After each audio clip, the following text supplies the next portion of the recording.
Fala galera, tudo bem?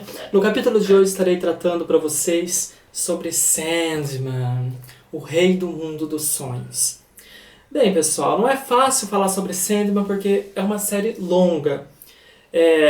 Semelhantemente aos animes e aos mangás, foi uma série que teve fim. Ou seja, muito parecido com uma série, com uma novela, ela foi escrita pensando em um final. Ela foi escrita entre 1989 e 1996 e teve 75 edições, feitas aqui pelo mestre Neil Gaiman. Além dessas 75 edições, são consideradas as clássicas, houveram também edições especiais, produzidas por outros artistas. Bem, da onde vem essa história de Rei dos Sonhos, Sandman? Se você traduzir literalmente Sandman, significa Homem-Areia.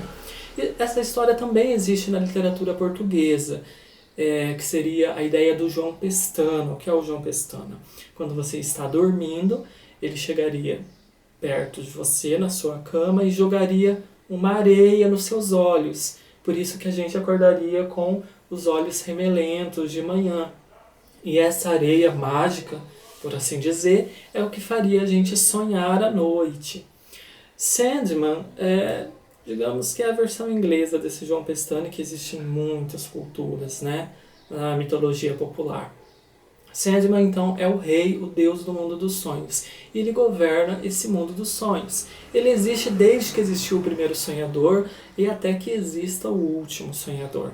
E não apenas na história da humanidade. A história leva a crer que ele governa, digamos assim, os sonhos de todo o universo, das criaturas inclusive que não vivem na Terra. Bem, Sandman não vive sozinho, ele tem um poder limitado de criação, ele convidou algumas criaturas para povoarem permanentemente o mundo dos sonhos, e aí nós temos aí figuras tanto do cristianismo, quanto seria um casal entre aspas, um casal de irmãos cômico chamado Caim e Abel, que se amam muito, mas o Caim vive batendo aí no Abel. Nós temos um bibliotecário, né, que cuida aí de todos os sonhos que já foram sonhados, aqueles livros escritos no mundo dos sonhos e não terminados. Então ele tem uma biblioteca enorme. Nós temos um corvo, o Mattel, que já foi um ser humano e foi convidado ali para viver no mundo dos sonhos em forma de corvo. Nós temos um cara cabeça de abóbora, que ele é o crítico ali do lugar. Ele critica o rei dos sonhos, a forma como ele governa, a forma como ele age, mas na verdade ele gosta do rei dos sonhos. E nós temos também digamos assim, o pesadelo que o rei dos sonhos, o Sandman, criou, que é o Corinto. O Corinto, ele tem gengivas e dentes no lugar dos olhos. A primeira vez que você vê, você acha meio horrível, mas aí você já acostuma com ele. Então ele tem uma arcada dentária no lugar dos dois olhos e enxerga normalmente. Então o Corinto foi um pesadelo aí criado pelo rei dos sonhos para povoar aí o pesadelo das pessoas. Uma coisa muito interessante em Sandman é que ele é bastante semelhante aos deuses da mitologia grega, romana e nórdica. Ele não é perfeito. Ele, em si, é muito parecido com um ser humano e ele tem todos os defeitos que um ser humano teria. Ele é antipático, ele é de poucos amigos, ele se apaixona loucamente. Ele tem um primeiro amor, ele tem muitos outros amores, e quando esses amores acabam, ele sofre. Ele é muitas vezes melancólico, fechado em si mesmo, de poucas conversas, de poucos amigos. Então essa é mais ou menos a personalidade do Sandman, né? Ele se veste todo de preto, ele, aos olhos ocidentais, ele é um branco, como se fosse quase teatral, só que ele aparece, dependendo de cada cultura, com uma aparência diferente. Por exemplo, para os negros da África, ele aparece como um negro. Para uma outra civilização intergaláctica, ele vai aparecer conforme conforme a aparência daquela civilização. Em Sandman existem pequenas participações de personagens da DC Comics. Não é nada que vai influenciar na história, são apenas 2 ou 3 participações aí nas 75 edições, e bem rápidas, basicamente para te mostrar que Sandman não vive num espaço, ele faria parte aí da mitologia da DC Comics. Os personagens que aparecem bem rapidinho é o Ajax, o Marciano, e Superman e Batman. Só que assim, bem rapidinho mesmo. Outra coisa bastante interessante, como eu disse para vocês, ele tem o poder de criar, né, criaturas e de convidar para viver aí no mundo dos sonhos. E ele também tem irmãos e irmãs, que seriam os perpétuos. Cada um com seus problemas, com seu trabalho, etc. Ele tem 2 irmãos, que seria o Destruição e o Destino. O Destino é aquele cara que vive com o livro nas mãos, que conhece todo o destino de todas as pessoas, de toda a humanidade. E o Destruição seria aquele que governa o caos, aparentemente as guerras. Não é explicado muito direito aí qual seria o trabalho do Destruição. Por quê? Porque o Destruição ele acabou abandonando os seus domínios. Espera aí, já falo um pouquinho disso. Agora eu vou falar das irmãs dele. Ele tem 2 irmãos, que é o Destino e o Destruição, e ele tem as irmãs, que é a Morte, Desespero e Delírio.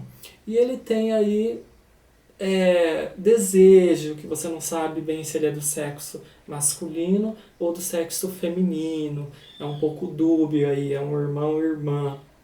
Então, no total, junto com ele, nós temos 7. Sonho, morte, delírio, desespero, desejo, destino e destruição. Então, essa é a família do Sandman. Desejo, digamos assim, a mais maligna deles. Ela não gosta do Sandman, nunca foi com a cara dele, nunca suportou os problemas dele, é o que a história aparenta, a sua melancolia, a sua falta de iniciativa. Nós temos Desespero, que gosta bastante de Sandman, mas vive lá no seu mundinho. No seu mundinho e se delicia com o desespero das pessoas. Nós temos Morte, que Morte, digamos assim, é a irmã preferida de Sandman, a mais amiga, a mais simpática.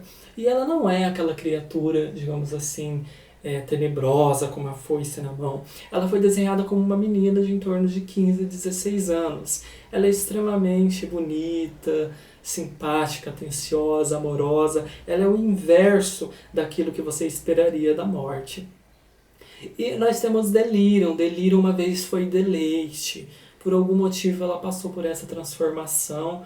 Ou seja, isso é o que um amigo meu disse. No início da vida é como se nós fôssemos deleite, né? Toda aquela coisa maravilhosa, linda, não há problema nenhum. E aí a gente passa por uma transformação ao longo da vida, porque chegam as preocupações, os problemas, e aí ela acabou se tornando delírio, né? Ela ficou meio louquinha, assim, meio avariada das ideias. E por causa disso, ela não parece muito confiável. E ela é a mais jovem deles. Vamos ver, já falei do destino, de destruição, morte, delírio, desespero e desejo. Desejo é aquilo que eu falei, é a que menos gosta do Sandman, né? Aí essa é a família dele, essa é a família do Sandman.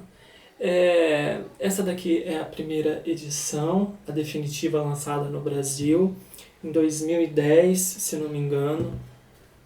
Deixa eu mostrar aqui um pouquinho para vocês. Aqui está a arte de Sandman, do rei do mundo dos sonhos.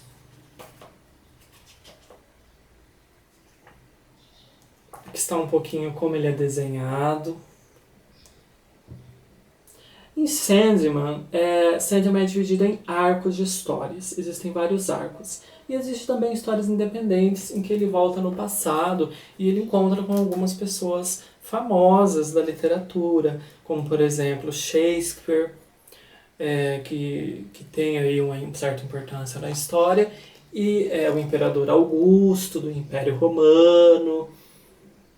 Então eles mostram aí pessoas famosas, algumas pessoas famosas ao longo da história que sonharam, que estão sonhando e que acabam aprendendo aí alguma coisa com Sandman. Deixa eu mostrar aqui um pouquinho para vocês do volume 2 de Sandman. Esse daqui é o volume 2, pessoal. Capa dura. Deixa eu abrir e mostrar um pouquinho para vocês aqui do desenho, né? Então, como eu disse, Sandman tem 6 irmãos e irmãs. E esses irmãos acabam influenciando na história, influenciando na vida dele. Tá? Então, por que Sandman fez muito sucesso? Porque, digamos assim, foi o primeiro gibi literatura mesmo, que deixou de lado aí os super-heróis e tentou criar uma literatura de qualidade para as histórias em quadrinhos. Né? A dificuldade de Sandman é que não é uma série barata. Né? Você conseguir as 75 edições não é muito barato. Sandman também vem com essas ilustrações aqui no início de cada história, uma espécie de imaginação aí, ou delírio do mundo dos sonhos. E Sandman foi publicado várias vezes no Brasil, mas essa daqui, digamos assim, que essa foi a primeira vez que realmente terminou certinho, com os encadernados da Panini, os 4 encadernados da Panini. Aqui nós temos o 3º volume, tá? Mas ele foi publicado também em outras edições. Aqui nós temos a Morte, que é a irmãzinha dele, de 16 anos. Aqui. Então é isso daí, pessoal.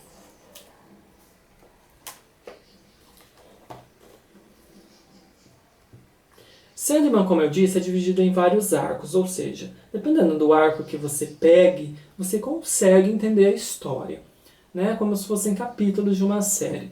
Mas eu não recomendo, por quê? Porque você vai perder um pouco aí da magia, do desenvolvimento do personagem e do arco principal, digamos assim. Esse daqui é o volume 4, você perde o desenvolvimento do arco principal. Então, assim, eu não recomendo você ler, digamos assim, a partir do 2º volume da série. Você vai conseguir entender? Vai. Só que você também vai perder muita coisa. Algo que eu tenho a dizer aqui sobre essa 4ª edição é que teve o primeiro artista de Sandman que eu não gostei, que é o Mark Hempel. Veja a arte dele. Diferente das outras edições, que temos uma arte mais realista, o Mark Hempel ele faz uma coisa mais caricatura, mais caracterizada, não sei se é assim que fala, e assim, digamos, na minha opinião, perde um pouco da qualidade da história. Teve alguns personagens, da maneira como ele desenhou, que eu tive dificuldade de reconhecer. Eu falei assim, esse é aquele personagem desenhado por outro artista. Então, digamos assim, infelizmente eu não curti a arte do Mark Hempel. São vários desenhistas que passam pelas 75 edições de Sandman, mas eu não curti. E aqui no final de Sandman, nós temos um outro artista que me agradou muitíssimo, que cuida aí das últimas histórias do personagem. Então, pessoal, isso daqui é um pouquinho de Sandman que eu trouxe para vocês. Espero que vocês tenham gostado. Que tenham dado um pouquinho de vontade aí de conhecer o Rei dos Sonhos e seus irmãos e irmãs. E toda a mitologia rica aí que foi criada no final do século XX. Né, graças ao grande Neil Gaiman, que fez roteiros maravilhosos. Né, pegou ideias que já existiam, a ideia do Rei dos Sonhos, do Deus do Mundo dos Sonhos, e criou aí uma história fantástica, literatura de primeira qualidade, que ganhou vários prêmios, só que em formato de histórias em quadrinhos. Até o próximo vídeo, pessoal. Fui!